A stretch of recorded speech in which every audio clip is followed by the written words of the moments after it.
I've got $10 in my pocket. I have nothing to offer you, and I know how the world works. That's good. Worst idea ever. Eric! You're gonna give the company to Eric? He is a bad, bad man. What the hell's going on out here?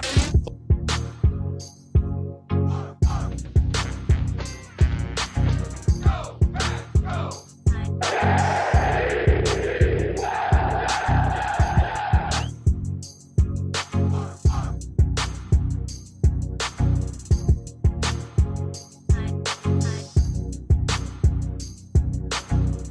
There's a fight going on out there, gentlemen. Why don't you get in it? Clear eyes, full hearts.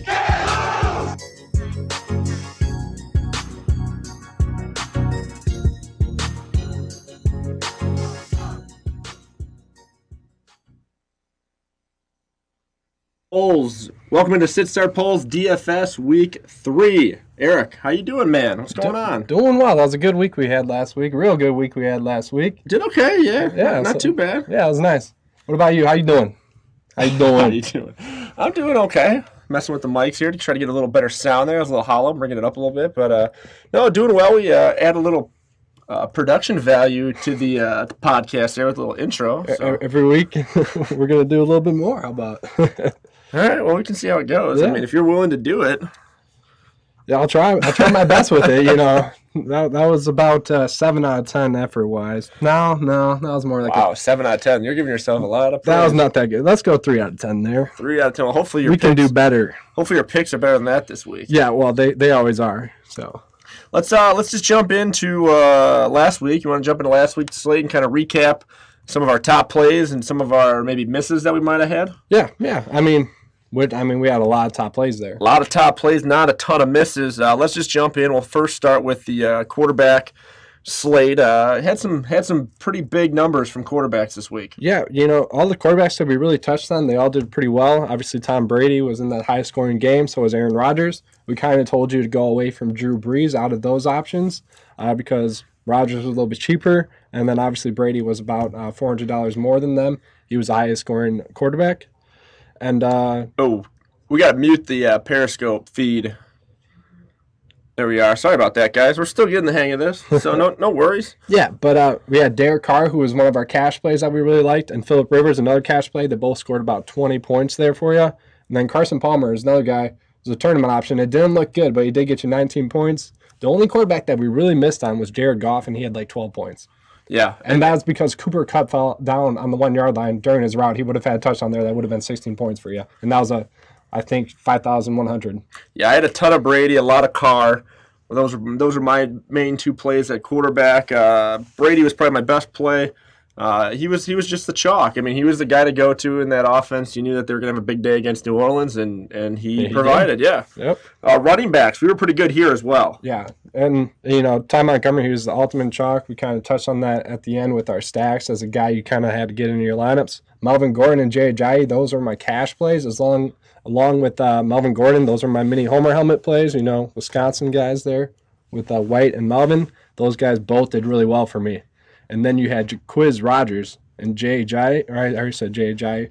But Jaquiz Rodgers had 12 points for you. He was a really cheap option that did well. What about you? Yeah, you know, we talked about Ty Montgomery. He was my big play of the week. Mm-hmm. Just because Atlanta had given up so many checkdown yards to Tariq Cohen in week 1. So, I mean, and the way Montgomery's getting the workload in Green Bay, I think he is on pace for the most snaps by a running back in about, I think it's like 10 years or something. So he's doing really well in that front. A nice little switch off I had for the Sunday night game was I switched off of Jordy Nelson. I actually went to Freeman because I was behind a little bit. That ended up having me cash in the lineup, so that was a pretty nice move. Another running back that I didn't touch on during the podcast, but it was Jalen Richard. I figured they're limiting Lynch's carries, and he would be the guy that would get those carries in a game that would most likely be a blowout. I mean, that analysis was actually sort of wrong. He did get the carries, but it was mostly just two big plays. It ended up working, but Yeah, he's an explosive player. I mean, especially with the way that the Raiders are throwing the football, he's going to be in line for some third down carries. Yeah. You know, on those third and longs, he's going to get his opportunity because a lot of teams will think that the Raiders are going to throw for it when it might be a running situation for other teams. But Richard definitely benefited from being on the field. I paid $5 to get him on a waiver wire this week. Yeah, it's a nice player to have, especially handcuffed to Lynch a little bit there. Let's go off our receivers Sure, here. we'll stay in Oakland. Yeah, we'll stay in Oakland. Crabtree, baby. He had 32 points. He was the highest scoring quarterback receiver for you. Yeah, I had Michael Crabtree on my season-long team, and I think I've played him both weeks of DFS. So he was really I had a lineup with him, Brady, Montgomery. I think it was him, Carr, and Montgomery. So that lineup did pretty well. Yeah. Low options, we had J.J. Nelson and Jermaine Kearse, and those guys both really hit. Those are also our cash plays for you there, too. Our two other cash plays were Keenan Allen and Mike Evans, all in the 20s. And that's like 60 points right there. That's 80 points right there out of those four, if you played all four of them. Yeah, and I thought I had Jermaine Kearse in a couple lineups, but then I must have not submitted or something, because when I went back and looked, I was like, oh, no, Jermaine Kearse. I was like kind of shocked about that. Phil maybe or something. Something like that. Do you think that was our best call of the week, though? Because he was the lowest owned out of the top performers with that value play. I like that play. I like Ty Montgomery, and I like that we talked about J.J. Nelson, considering John Brown was going to be out. We said we liked Fitzgerald a little bit at first, but we said if John Brown was out, J.J. Nelson would be our cash play out of those guys, and that's exactly what happened. It really paid off for you, especially because Fitzgerald didn't do that well. Tight ends, the ones that we hit on did pretty well. Gronk, he was the highest scoring. Kelsey was by 1 point, but Gronk was next in line. You had Kobe Fleener, he had you 12 points. Zach Miller, 10 points, which will probably be a consistent thing for Zach Miller for you. And then Martellus Bennett, he had 9.7. You paid a little bit up for him for that play, but it was, it's 10 points from the tight end, a little bit cheaper option than those top value guys. And I think Martellus Bennett is the guy that could keep that up as well. You know what? If you stacked New England last week, you were going to win money. We kind of touched on that was our top stack, is try to find the right combinations. With Brady, White, Chris Hogan had a touchdown. Gronk was, a big factor in the passing game. So I mean, if you could stack the Patriots, you were going to make some money last week. And just going forward, Miami Dolphins, that'll probably be the case for them this week. But we'll go to the defenses real quick. The two that we really had the most exposure to was the Baltimore Ravens and the Arizona Cardinals. And the Ravens had 17 points. Cardinals had 10. So not a bad week. Trying to give you some good plays. We'll try to follow that up this week, try to get you some more under-the-radar guys and some of our more locks at the top that'll kind of help you fill out your roster, and hopefully you can get some cash this week. Week 3's a little bit of an adjustment week for teams and fantasy football players as well. So there's a lot more unknowns than there were actually going into week 2, I think. Yeah, it's a pretty weird slate. I mean, most of the games are single-digit spreads. The only one that's not a single-digit spread is New England. I forget who they're taking. Who are the Patriots playing? I have to look back at it. Houston. Yeah. Texans. Is it? Yeah. Because, Deshaun Watson, people think he's going to run a lot because they're going to be down a lot. Yeah, you're right, Houston. And Houston has never played well up in New England. So, you're right. He's been playing bad. What really sucks, though, about the 13-game slate is the top running back choices that I really wanted were Todd Gurley, Carlos Hyde, Ezekiel Elliott, Buck Allen. They're all not on this slate, so that kind of sucks. Unless you play the Thursday night twist to get a couple of those guys in. Exactly. Speaking of that game, what are your thoughts going into that 49ers-Rams game in just about an hour? It's actually going to be something, it's really going to be something to look forward to with Todd Gurley and Carlos Hyde is seeing if they play well on Thursday night. Thursday night games are normally slow and sloppy. If one of those can come out and perform well, like they have all season so far, it'd be pretty impressive for me. Yeah, I'm curious to see how these two teams react to short weeks. They've both kind of shown spurts here and there throughout the season, probably more so with LA than San Francisco. But San Francisco, I feel, has the more proven players. They've got Frank Gore, Pierre Garçon. I think once they kind of figure out Kyle Shanahan's offense, I think that team may start to play better, and you might be able to find some sneaky value in the Bay Area. Yeah, let's just go over 2 polls that we had up. Todd Gurley or Carlos Hyde tonight? Who's going to score the most points? I mean, I would think Todd Gurley, just based on the fact that Rams defense is better than the 49ers defense. See, I'm going to go with Carlos Hyde because that Rams defense just got gashed last week. Okay. But that being Aaron said, Donald's back this week too, though. Yeah, he was back a little bit last week, but he's back at full bore this week. Exactly. So, I mean, that's going to help that defense Short a lot. Week, though, so we'll see. Short week, yep. And then the other poll question we had was season-long PPR who's going to have the better season, Sammy Watkins or Cooper Kupp? I mean, a lot of people took Kupp. Yeah, he won that poll so far. But I think as the season goes on, I think it's going to be Sammy Watkins. Yeah, I mean, he's going to catch a couple more deep balls. So I mean, as he kind of progresses back into this offense and kind of gets more of a role, he's definitely the more talented player. So I would expect him, he's going to see better coverage, but I would expect him to get some production. I wonder if it wasn't PPR, if people would have swayed their way to Sammy Watkins. I mean, they're both receivers. I mean, it's not like there's going to be any rushing attempts for Kupp or Watkins, so I'm not sure why that would, but that's fine. Yeah. Want to get into the slate then a little bit, the main slate? Yeah, we can get into the main slate and kind of the quarterback targets for week 3. Who are some of your top targets that you're looking for here? I'm going to dip back into the well a little bit and go with Derek Carr. He's going against the Washington Redskins. It's supposed to be a high-scoring game. He's projected about 20 points, and he's a little bit cheaper. His salary, to me, seems like it's too cheap. I mean, Draftkings has him sitting at 6.8. FanDuel has him at 8.4. I just think he's really cheap for the kind of production he's been providing. Washington got gashed up against Carson Wentz in week 1. Yeah. That passing defense is not that great. I would expect Carr to be probably the top scoring quarterback on the slate this week. I agree completely. And this might be the last week you can play Carr confidently. His salary will probably go up after this week, but his opponents' matchups, those get worse after this week. So just something to watch out for there. Another quarterback that I like is Matthew Stafford going against Atlanta. They're not a good pass defense. They played well against the Packers, but they still gave up some big plays. He's a little bit cheaper option, about $600 cheaper, projected to have 18 points. Yeah, and Stafford has a lot of help with Marvin Jones. He's got Galladay. He's got Golden Tate. The Lions also feature 2 running backs that can catch the ball in the backfield, which we'll touch on shortly. Yeah, but that's going to help Stafford, especially against the Falcons, who give up a lot of PPR to the running back position. Yep. I agree completely there. The guy we touched on a little bit was Carson Wentz. He's looked good this year. He's a little bit cheaper. He's more of he's more of a cash play. I'm not going to play him in tournaments too much. He's more if he's the bottom of the barrel mid-tier, he's a little bit better than the other 2 options we have is DeShone Kizer and Andy Dalton for cash-wise. So if you need to save $300 from Matthew Stafford, I would say go down to Carson Wentz for cash. Is Carson Wentz this year's Blake Bortles? DFS top 5 end of the year guy that is good, okay in real life, but you look at DFS, he's top 5. I think he's better than Bortles. Maybe he's more this type of season because Bortles was top 5, I believe, either last year or 2 years ago. He's been in the top 10 the last 2 years for points production. Is he more like Andy Dalton then? Because when Dalton has played in the previous years, Bortles had more points than Dalton last year. That's true.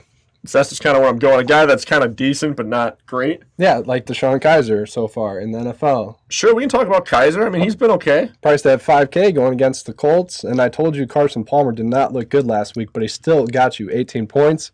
DeShone Kizer's projected at 16 points. And that $5K for 16 points, that's not bad. Yeah, in Indianapolis, they got destroyed in week 1. So, I mean, Kizer, this could be the week that his confidence really builds. He's got a couple starts under his belt. He's starting to gel with the offense, starting to get some connections with some of the receivers. This might be the week, maybe the only week that you can play DeShone Kizer as a GPP tournament. And he can run, so he can a little bit. Another guy we touched on, Andy Dalton going against Green Bay. That defense isn't that good. You saw that last week. He has good passing options as well to throw it to. So this is going to be an interesting pick. Andy Dalton against Green Bay. Green Bay is really banged up on defense. Ahmad Brooks still trying to clear, I think, concussion protocol to get back. Nick Perry is going to undergo surgery on one of his wrists, so that he might be out for the week. Mike Daniels, I think he's going to be out this week as they re-signed Francois back to the team, so that might mean that Daniels is out for an extended period of time. It's really going to come down to, is Devon House going to play? Yeah. I mean, Green Bay is really banged up, especially on their defense. They're talking about Kevin King getting a start for Green Bay alongside Devon House, which would push Demarius Randall to the slot. But if House can't go, Randall's on the outside. He's been primarily a better defensive back in the slot than he has been on the outside. So if you get Randall into the outside, that brings Rollins into the slot. There could be a lot of opportunities for the Bengals. If you looked at Mohamed Sanu last week in the slot, we talked about that too. He destroyed Green Bay, especially early in that game. So, I mean, there are some very good Bengals options that I like this week against Green Bay on the cheap end. Yeah. Yep. So I think the Bengals might be a team that we're going to look at very heavily this week. Yeah, as cheap options that you can really just fit into your lineup pretty easily if you need to. All right, let's jump into some of the higher priced players. We'll go to the running backs. Who are you looking at in week 2? So I like Bell. He's the highest on the slate. If you want to get him in there, you can. The running back that I like for a little bit cheaper is Kareem Hunt. 8,000. He's $800 cheaper. He's projected at 22 points.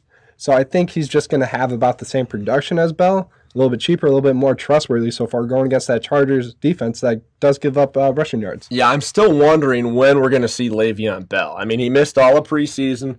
And now he's back, trying to get his legs back. Yeah. And at some point, he's going to go off. And he's going to get a 35, 40-point week, I would imagine, coming up here pretty quick. What week is it going to be? Is it going to be this week? I don't know. If you're in your fantasy league and the owner's panicking a little bit, try to get Le'Veon Bell. Yeah, if you can get Le'Veon Bell, buy low right now because he's going to explode. He's too good of a player not to put up some points this year. I'm very curious about Hunt, though. Yeah. I want to go over to him.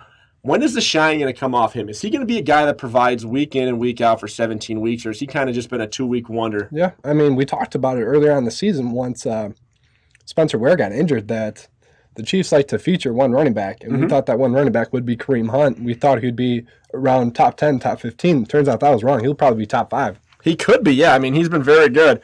I saw some very interesting in Yahoo's trends. A lot of people were picking up Akeem Hunt. He was one of the top trending players this week, and I saw he had like 12,000 ads. So I had to do like a double take. I'm like, no. I'm like, okay, yeah, Kareem, yeah, but Did Miller get injured? Lamar Miller, Tyler Irvin, Deonta Foreman. No, I think it's literally just it sounds like Kareem and it's Hunt. So I mean, Akeem Hunt was a top pickup this week. That's actually hilarious. Yeah, I thought it was pretty funny. I was like, no, it can't be. I hope they didn't drop anyone. I don't know. Crucial for I don't know. That's crazy. 10,000 people picked him up compared to like. Oh, man. Compared to like 15 drops or something. Yeah. Okay, well, I think he'll do well against that defense, but Jay Ajayi, he has to be the chalk play, the tournament play, the cash play. Yeah, just feed him the ball. He's going against the Jets. The Jets have given up just a lot of points on the ground. He's $300 cheaper than Kareem Hunt. He's the third highest. He's projected about 20 points. I mean, just lock him into your lineup. I mean, sure, he's a little bit banged up right now, so make sure about the injury status, but I think he's going to play and I think he's going to run it well. Yeah, he's definitely going to get the ball. He's going to get it a lot. You saw that last week. Now that they have Cutler, that really takes the pressure off of Jay. Yeah. They get a lot of guys out of the box with Cutler's ability to stretch the field, and I think that's only going to get more proficient as the year goes on. I really like this Miami Dolphins team going forward this year. They can open up with Stills and Parker now, and then Jarvis Landry is consistent. So let's go back to that NFC game. Lions taking on the Atlanta Falcons, 2-0 teams. What's kind of your play? Are you a Riddick guy or are you an Amir Abdullah guy? So my play here is that a lot of people will be Riddick guys, and I think it's going to be about even split. The point totals they can get, it's more or less who gets in the end zone. And I think Amir Abdullah has a better chance to get in the end zone. So I'm going with him. He's a little bit cheaper. He's at 4,700. He's projected about 13 points, but I think he's going to get a little bit more than that. Yeah, it'd be interesting to see if one of these guys maybe puts the ball on the carpet in the first quarter, if one gets more touches than the other. Definitely with those two, if I think you're going to play one and you're trying to be in a tournament, maybe you play Abdullah just because he doesn't have as much name recognition, and Riddick's going to be a little higher. More of a cash play. Yeah, a little higher owned because he's a little bit higher salary too. And I don't think a lot of people really realize how good Amir Abdullah is. He's gotten banged up a couple times the first 2 years that he's been in the league, but he's a very good back. Last week was his highest rushing total so far. I was just shocked by that, but it makes sense. He's been injured the whole time, but he just looks so good on film. It's hard to believe that they don't want to give him the ball more. Yeah, he's a great back. I remember, I think it was 3 years ago when Nebraska came to Wisconsin, there was a lot of talk about how Abdullah was going to just gash the Wisconsin defense. But that was when the nation woke up to Melvin Gordon when he broke the the rushing record that day. But a lot of hype. A lot of people considered those guys, 1A and 1B in the Big Ten. Oh, yeah. Abdullah's a very good player as well. He wasn't far behind Gordon at Nebraska, and I don't know how far he is, in the NFL right now. He just hasn't been able to play. Maybe he's not picking up the pass blocking as much because he hasn't been on the field as much. But that's a guy in my leagues that I'm trying to pick up. Because I think his value is only going to go up if he stays healthy. Yeah, I think he's more talented than Theo Riddick. I think Riddick just has a better understanding of the system right now. I agree. So we're going to go off that same method. I think Isaiah Crowell is going to be highly owned, and Duke Johnson's going to be pretty cheap. Duke Johnson's playing on the slot. Corey Coleman's injured, and so I think that makes Duke Johnson a nice option there. Yeah, and he did a lot of stuff in the slot last week too. So really nice one-handed catch. Yeah, that definitely helps them. PPR wise, we talked about targeting that Colts defense. Not very good. mean, if you stack Kaiser, if you're going to play Kaiser, you might as well stack him with Johnson. Yep. So, I mean, that'll definitely be a hot play, I think. $9K pretty much right there. Yeah, that's cheap for a quarterback and running back. You can go really high on the other positions if you want to go that route. And that's probably 30 points for you. It could very well could be, yeah. Very well could be. So let's jump to the wide receiver position. Who are some of your plays this week? Last week we broke them down into cash and GPP. This week we're just going to kind of give you some guys we like. You know, there's not really a cash or tournament feel to the slate. So Devontae Adams, if I think Nelson's going to play, it seems like. It doesn't seem like Cobb right now is going to play. Adams is way too cheap. He's projected about 15 points. I think if you were going to play a cash receiver, it'd be him. Another receiver that I do like is Jamison Crowder going against Oakland. That's a high projected game. He's at 4,900. He's projected at 14.6 points. Reed's a little banged up. Robert Kelly's injured. B. Ryan didn't look that good. So that makes me think that they're going to get Jamison Crowder working in short yardage. He'll probably have like 6 catches for like 70 yards. Maybe he scores a touchdown. Yeah, I think with Washington, they're going to be kind of trying to get Thompson more involved in the pass game. Yeah, him too. You know, he's a very dynamic player. When you're talking about the pass game for them, I think he's going to be. Do you think he's going to be too highly owned after? I mean, he's going to be very trendy. I mean, that's for sure. The one reason I would caution, going with Devontae Adams is just that, Pac-Man Jones still plays for the Bengals. He did a pretty good job on Hopkins last week. I know Hopkins got his yards. He had 7 for 73. But, Jones followed him around all over the field and did a pretty good job neutralizing him. Who do you think plays the slot, or who picks up that slot value if Cobb's out? Is it Bennett, or is it someone like Trevor Davis? No, I think it's Jordy. You think it's Jordy? I think Jordy will go to the slot and Ty? they'll bump somebody. They might run Montgomery out there. They did a lot of empty last week, but I think what they'll end up doing is bringing Nelson into the slot more. They did that when Cobb was out a couple of years ago. Play Allison on the outside, and play some of those other guys like Janis on the outside, and kind of let Jordy kind of work the middle. Yeah, play that Randall Cobb role, because then you can put Bennett on the other side, and you got 2 deep threats down the middle. So that makes sense. That's kind of how I look at that for Green Bay. So I really like Devontae Parker this week, but he's going to be major chalk. Yeah. This week, he's going to be higher owned than Jarvis Landry. So I think you want to go towards him. And you were on that. You've been on that since the preseason. I mean, you've been all over Devontae Parker, especially since the acquisition of Jay Cutler. You've been on the Parker bandwagon since Jay arrived in South Beach. Yeah, So, obviously I like Parker this week. But if you're just going to go with one receiver, you could go with Jarvis Landry. For a tournament. And he's got a little higher salary, so that may help you in a tournament as well, because people will fade away from him just having that 6-8K in FanDuel and in Draftkings. So there's a lot of value there. If you're playing the FanDuel slate, that's literally they're the same price. So with FanDuel, you have a bigger budget at $60,000. Draftkings, it's $50,000. So you do the math. Yep. That's a lot of value if you pick Jarvis Landry on FanDuel. So lock him in maybe for cash on FanDuel. For sure. And then last, kind of a GPP pick. And you can call it a homer pick, but, he had a great week, and he's a very unknown guy. And that's the punt returner for Cincinnati, Alex Erickson. He looked the best on the film, too, as well. Yeah, he did a great job out of the slot. And Dalton has a lot of confidence that, he's going to run the right routes. A.J. Green's going to get a lot of the attention by the Green Bay secondary. I'm sure House will have first check if he can play. If not, it'll probably go to King. But what do we love about going against Green Bay secondary? The slot receiver. Yep. They get torched by the slot. Yep. And Erickson had his best game as a pro last week. I expect him, if he gets run, to be just as successful this week. It'll be interesting to see, though, if Tyler Boyd's active or not. He was not active. As well. He was not active last week, and he was pretty upset about not being active. Yeah, we'll see. And, the new offense coordinator, so that's just something you got to look into. But all things equal right now, Erickson's the play, but you got to look into that a little bit more. Get that recent news out on Saturday. If you're looking at your lineup and you're at a flex position or you have a receiver left and you're like, man, I only got 3-1 left, 3-2 left, throw him in there. Have confidence that he's going to get you a couple of targets. He'll grab the ball. He's a good player. I'd say his floor is probably what, 5? 5. So, for 3,000, you can't really complain about that if you're getting value from your top guys. And he's kind of ceiling probably as high as 15. It could be higher. 15, 20. You could get a power turn, maybe some catches. That's what I'm thinking. So that's definitely a value play, especially just knowing that the Green Bay defense really struggles against the slot receiver. Yeah. Jump over to tight end. Who are some of your plays this week? So these tight ends are all probably a little bit chalky. They're just all in such great spots, and they're all coming off of decent weeks. Zach Ertz against the Giants. They've given up 35 points total to the tight end. In the 2 straight weeks, That's a lot. touchdown. Yeah, that's a lot for a tight end. I mean, and Nertz has done well so far, so I think he's going to be major talk. And then Jack Doyle going against Cleveland. They've given up 47 total points to the tight end. That's even more.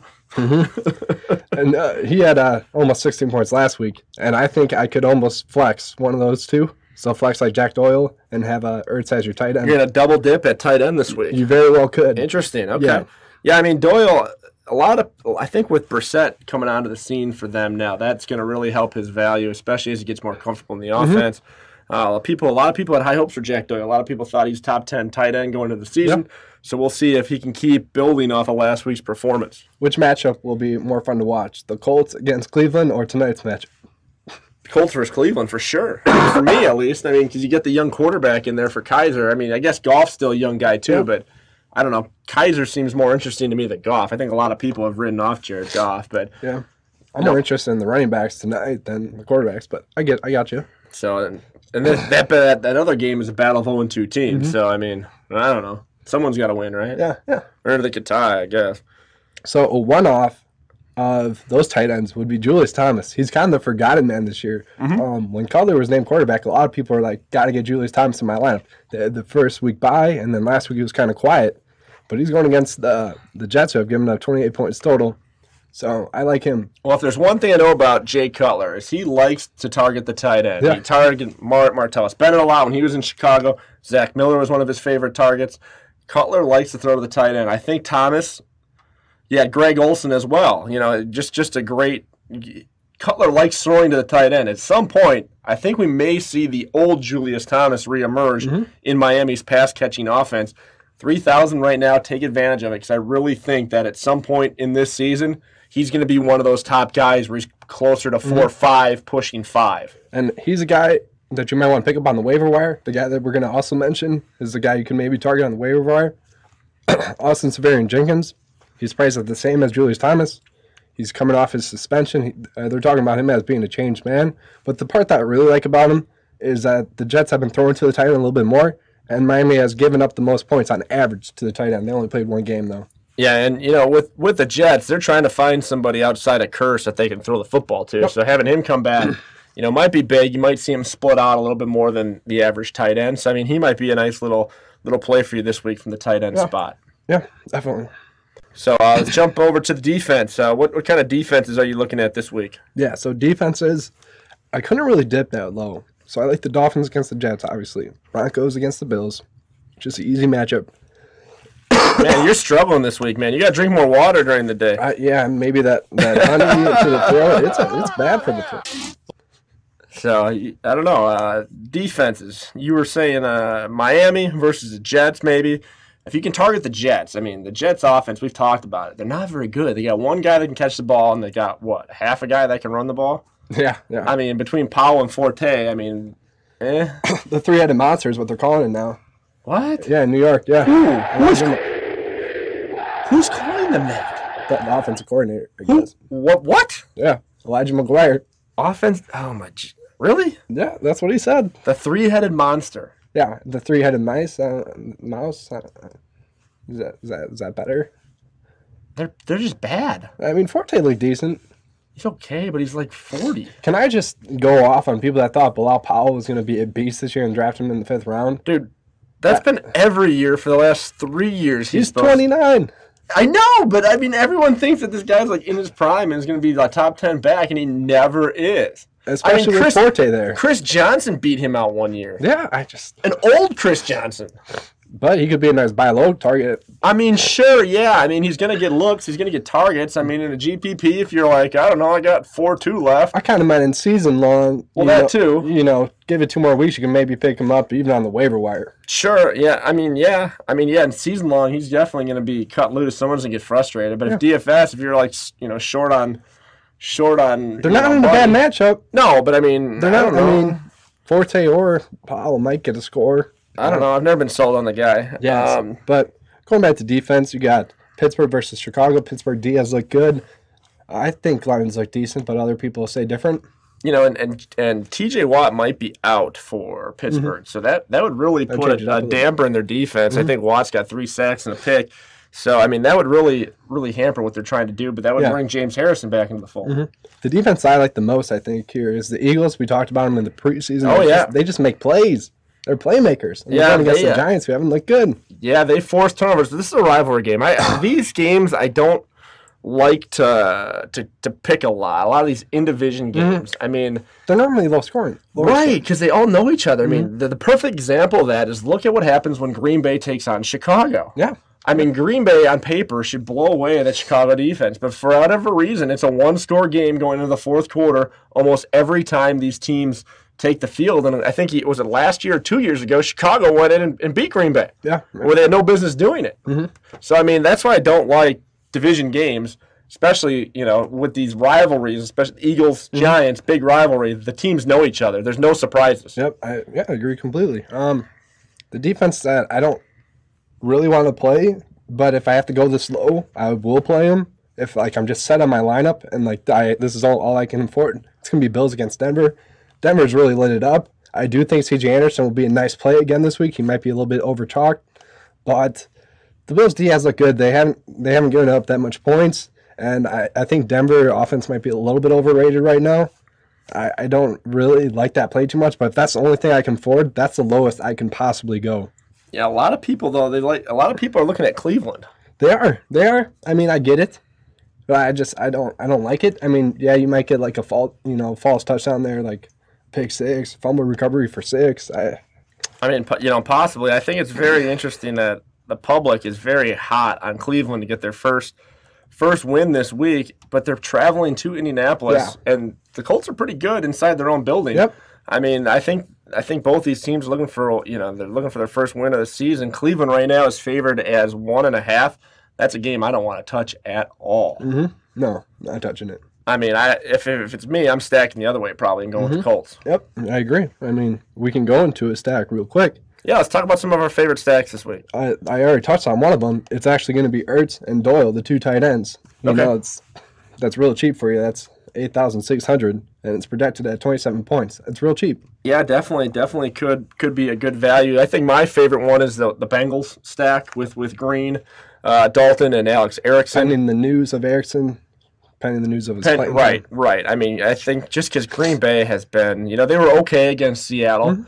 But Seattle hasn't been very good at all. That's why week 1 can really trick your eyes sometimes. Right, because Green Bay's defense looked like they were world beaters, but then all of a sudden you realize Seattle's offensive line's not very good. They couldn't get the running game going. So Green Bay was really geared up to play Seattle. You saw what happened when they played Arizona. Some of those guys get out, and some points were given up. So it's been 2 games, 1 good game, 1 bad game for the Packers defense. Yep. We'll see who they really are, I guess, Sunday against the 0-2 Bengals. You learn a lot in week 3. Yeah. A lot in week 3. So I like Carr and Cooper this week. A lot of people are going to be going towards Crabtree because he's been the go-to target so far. So it's really 50-50 which one's going to do well, and I think it's Cooper this week. He's a little bit cheaper as well, so that's kind of my way. Who do you want this week, Cooper or Crabtree?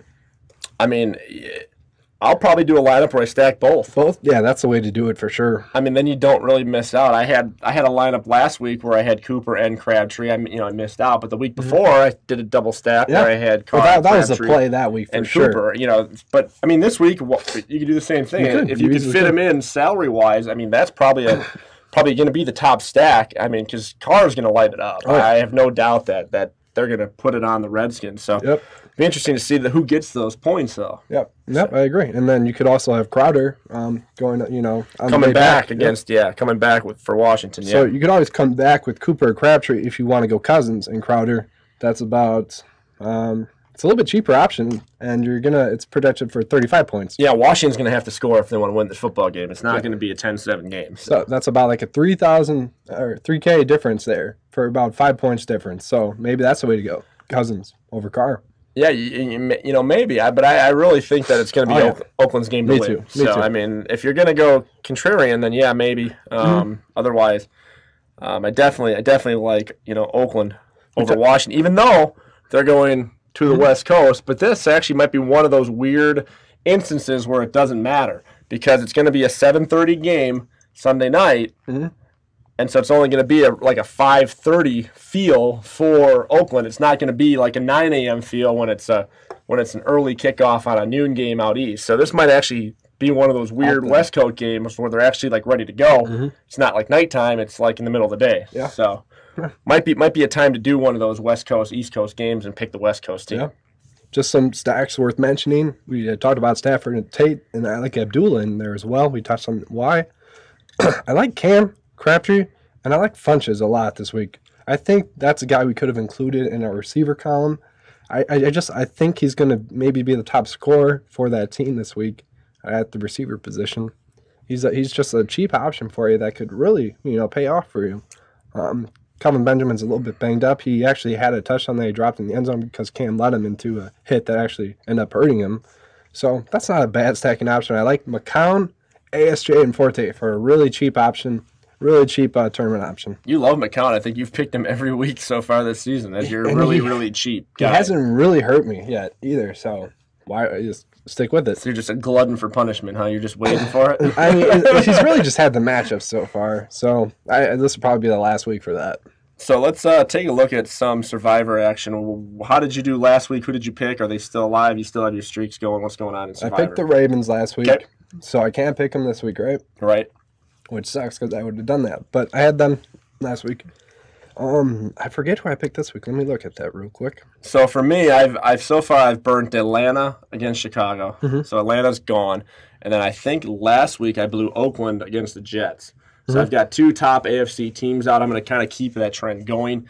Really, for me, I've talked about the strategy before, is there's only 17 weeks of the season before you get to start using other teams. Or start using teams you used before, because in the playoffs you can use teams that you've already used in the regular season. Yeah. So I like to burn all my big dogs first. Whatever big dog has got the best matchup, go with it. Win when you can. Win when you can, right, because worry about winning now, worry about the future later. I'm picking New England this week against Houston at home. Okay. 13-point spread. By far the biggest advantage in Vegas. Yep. New England over Houston. That's my lock this week. What would you say would be the next best? I think I went with Broncos over the Bills. Broncos over Bills is pretty good. One I really thought was interesting was Miami traveling to New York to play the Jets. I didn't like that. It's in division. It's in division, but it's also Miami's favored by 6.5. That's a lot of points in Vegas. So when you're a road team and you're favored by that much, you have to think the wise guys are onto something. That line may be inviting some bets, but at the same time, I mean, it's South Beach. How much money are they getting out of South Beach? Their fans are not known as, rabid as some of the other places, like with the Steelers or the Packers or the Patriots, who go to Vegas and really put money heavily down on their team. But maybe they're trying to catch New York fans betting against the Jets. Yeah, maybe. Could be there too, so might be interesting. So you're going to go with the Broncos? Is that what you're going with? Broncos. Okay. All right, so you're going with the Broncos. I'm going to go with the Patriots. So 2 AFC teams. So far, so good. At some point, we'll pick an NFC team because we'll have to. I thought about the Packers against Bengals, but Packers next week play Chicago at home. So that might be where you go next week. But I don't like to do division games. Sure. Just some inactives I think you guys should watch out for is see if Jordan Howard's playing. I think I would like Cohen to insert him in there. DeMarco Murray. Obviously, I think Henry would be a really nice cash play for you. Jordy and Cobb. If they're out, Geronimo Allison gets a huge boost. He'd be a nice 3K play for you. Another one would be obviously Robert Kelly with P. Ryan and Chris Thompson as well. There's going to be more to come out. Jordan Reed, he might be out, so that would really help Grotter, I think. And a lot of the tight ends are banged up. Watch out for New England. See who's active and inactive for them. Last week, they only had 3 receivers active, which meant James White was a slam dunk play last week. When those 3 were announced as the only 3 receivers active, you knew White was going to have his hand in the passing game. And that worked really nice for my cash lineup. And then one, I guess, for me to look at what's going on with the Bengals receiving situation. Yep. Is it looking like Tyler Boyd's going to play? Is he not going to play? Where does that leave Alex Erickson? Obviously, if Erickson's getting the snaps in the slot, he's a guy we like a lot at 3-1. And that's just going off of, we play what we know. And we know the Packers because we're from Wisconsin. We watch the Packers. We watch them the most. Last year, we made a lot of money playing players against the Packers secondary. Yeah, we had Diggs that first week, and then Adam Thielen the second week. Julio Jones obviously went off a lot against them. That was my best lineup. I think it was that Week 16 matchup, Green Bay versus Minnesota. I stacked that game like crazy. Had Adams, Rodgers, Thielen. I think I had Diggs in that line. It was literally almost everybody I could fit from that Green Bay Minnesota game, and it won a ton. And that's sometimes how you win the money is by stacking a single game a lot. And that was kind of the case with New Orleans a little bit last week, and obviously the Atlanta Green Bay game. So we don't really have that too much this week. No, I wouldn't say so. I mean, maybe, I don't know. Washington. In the games that you would ought to do that, maybe Green Bay. I mean, maybe you could do it Green Bay, Cincinnati is probably the best one. Yeah. If you do a Dalton Green, Erickson with Devontae Adams coming back at it. Maybe Marty B. Maybe. Something like that. But yeah, I mean, you could go Washington. What are some of your closing thoughts here as we kind of wrap up our preview of DFS Week 3? Yeah, so just get into season long a little bit here more. Corey Clement, he's been my guy the whole preseason, won me some money. He's a Wisconsin guy. I really like Corey Clement. I said when he got picked up by the Philadelphia Eagles, I'm like, man, this guy is going to be the running back to own for them. He's a rookie. He's going to be my nice waiver wire ad of the year. And then they signed LeGarrette Blount. And I was mad. I was sad. And, I'm like, oh, man, he's probably going to get a cut. He played his way onto the team, and now he's going to play his way into some touches is what the reports are coming out so far. So just look and see if he actually gets those touches. Maybe in 4 weeks he'd be a guy you can pick up. Yeah, I mean, when Clement made the team, you had a feeling that Philadelphia liked what they saw enough to keep him where you thought that they would maybe even think about getting him some touches early in the season. Yeah, I mean, he can do it all. He's kind of a goal line back. He can catch out of the backfield, and he looked good in the pass blocking. So just someone to watch out for. I think it's time to sell high on Derek Carr, though. Interesting. I don't know about that. I mean, he does play in a tough division. He does have to play the Chiefs. He does have to play the Broncos. And the Chargers. Sure, and the Chargers, but I mean, when they're healthy. I'm not going to bet my life against on the Chargers. I mean, they're by far the worst team in that division, in my opinion. By far. By far.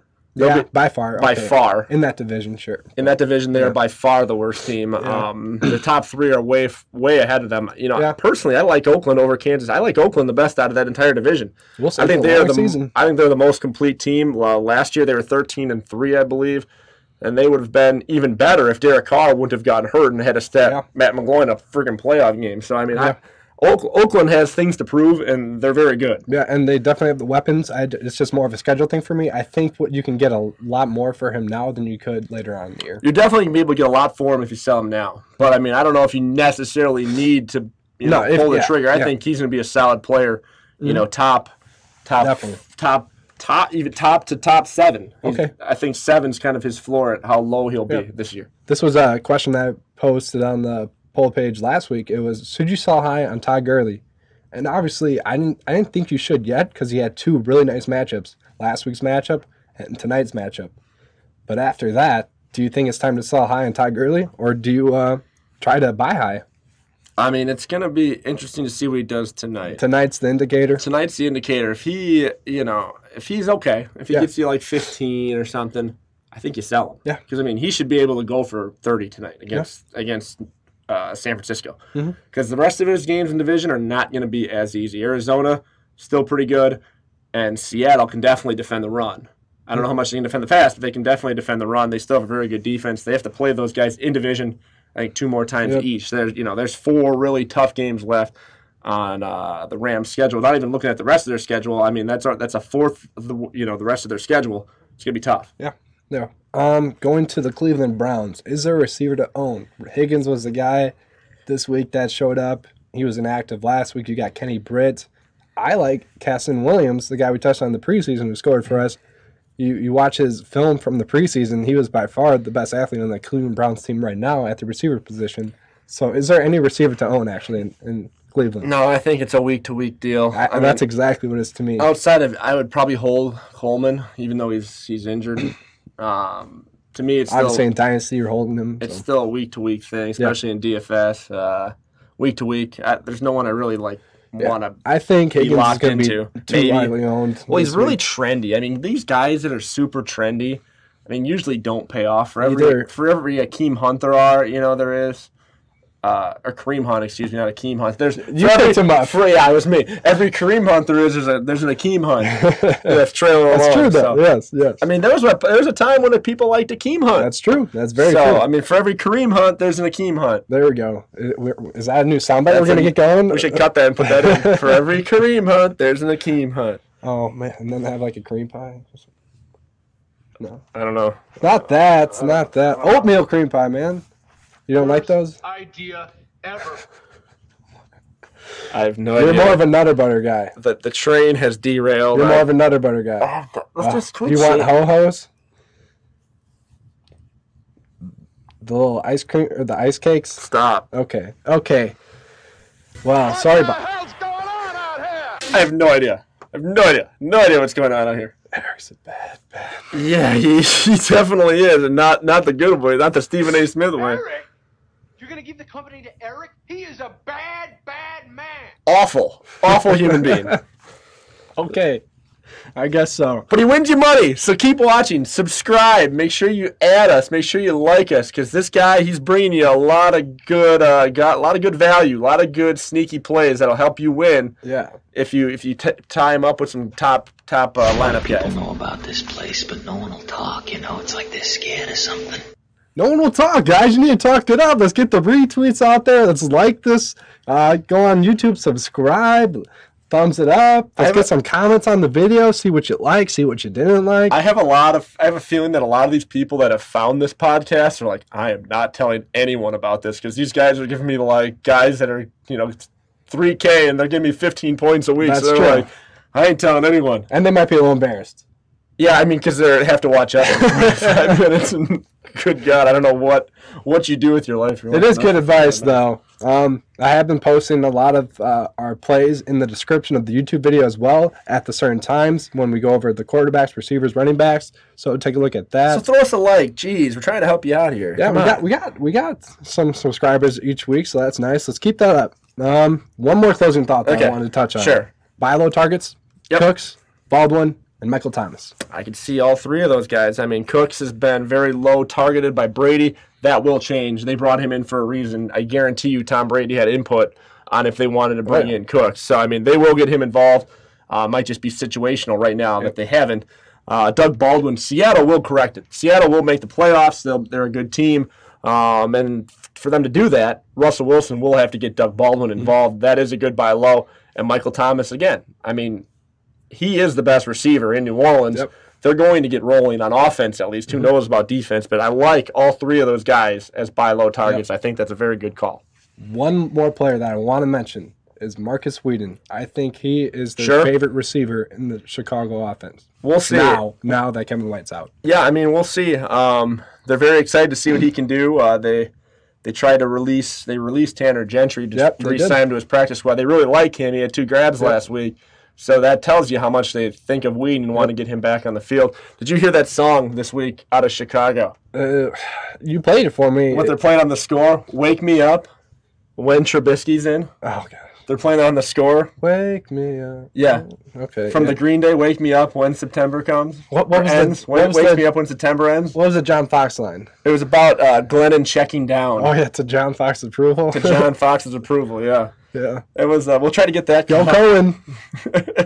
Hey, every week, though, I think we're going to like Zach Miller because it'll be too cheap and he'll get a lot of targets. So just throwing it out there, I don't think I have to put him on the tight end list every week. I tell you what, that's one of my favorite sports parodies I've ever heard because it's like timely and like the lyrics fit the song like perfectly. I'm telling you, you got to listen to the Blaine Gabbert. Blaine is a real American when he played for the Jaguars. This one is better. Matt Spiegel, 670 The Score in Chicago. Giving a shout out to you. Fantastic parody. One of his best. So maybe I'll include in the link on YouTube. Find it. Very good. Very funny. Even if you're not a Bears fan, you'll love it. It's great parody. Any Gaki plays of the week?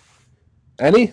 I think we actually gave that with like Erickson and stuff. So sure, yeah, we'll go. Alex Erickson, cocky player of the week. Is Jay Ajayi? No, that's cocky. Not cocky. That's chalky. I think going with Amir Abdullah and Duke Johnson over Crowell and. So pick one, Abdullah or Johnson. Who is the cocky play of the week? Who is of those two? If you had money, who are you picking? Johnson. We talking cash or tournament? Tournament. I think I would go Abdullah. I like Duke Johnson for cash. Amir Abdullah, week 3s. Yep. Cocky play of the week. We got to get like a Gamecock or something. Oh, yeah. Soundbite. We'll work on that, too. No oatmeal cream pies, though. Oh, God. I'm out of here. All right. We're signing off because Eric has his head in the gutter. We will see you next week for Little Debbie's, dude. Gosh. I don't even know where to. I don't.